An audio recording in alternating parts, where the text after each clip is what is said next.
চলো আজ তোমাদের সাথে শেয়ার করি আমার বার্থডে মেনি ভ্লগ। যদিও অফিসিয়ালি আমার বার্থডে আগের দিনই চলে গেছে, বাট ওই দিন সেলিব্রেশন করার আমাদের সুযোগ হয়নি, তাই বাড়িতে পরের দিনই সেলিব্রেশন হচ্ছে। যেমন কি তোমরা দেখতেই পাচ্ছ, দুপুরবেলা আমরা সবাই মিলে একসাথে লাঞ্চ করতে বসে পড়েছি।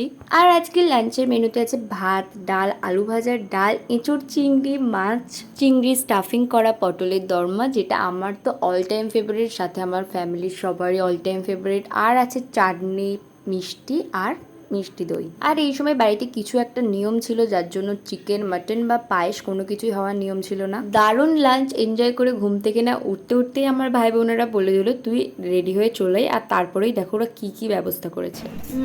এই যে গাইস আমরা সাজিয়েছি, এইদিকে এত গিফট, এইদিকে তোমরা তো দেখলে ওরা কত সুন্দর করে রুম অ্যান্ড এভরিথিং ডেকোরেশন করে ফেলেছে। তারপরেই তো শুরু হয়ে গেল ওদের আনন্দ করা। আর ওদের ডান্স দেখে আমি কি করেই বা নিজেকে সামলাই, তাই আমি নাচতে নাচতেই করছি আমার ফটোশ্যুট। আর সেই সব ফটোগুলো তোমরা দেখতে চাইলে আমাদের ইনস্টাগ্রামে তো একবার ভিজিট করতেই পারো। আর এদিকে ক্যান্ডেল জ্বালাতে গিয়েও তো আমাদের ভাই বোনেদের বদমাইশি শেষই হয় না।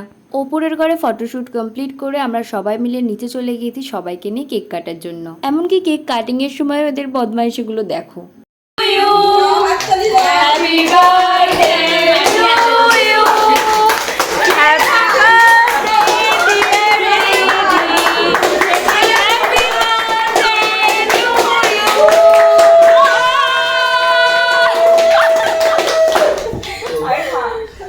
তোমরা হাত তালি দিচ্ছে, মনে হচ্ছে না বেলুন ফাটছে। আরে আমি তো ভাবলাম ডিজ নিয়ে মারবো। হ্যাঁ, ডিজ বাজালে কিন্তু ভালো হতো। এদিকে তো আমাদের হাসি মজার মধ্যে দিয়ে কেক কাটিংও কমপ্লিট, আর এদিকে আমার দাদা আর নতুন বৌমনি মিলে কেক সার্ভও করে দিচ্ছে। আর আজকে ডিনারের মেনু হলো পরোটা, ধোকার ডালনা আর ছানার জিলিপি।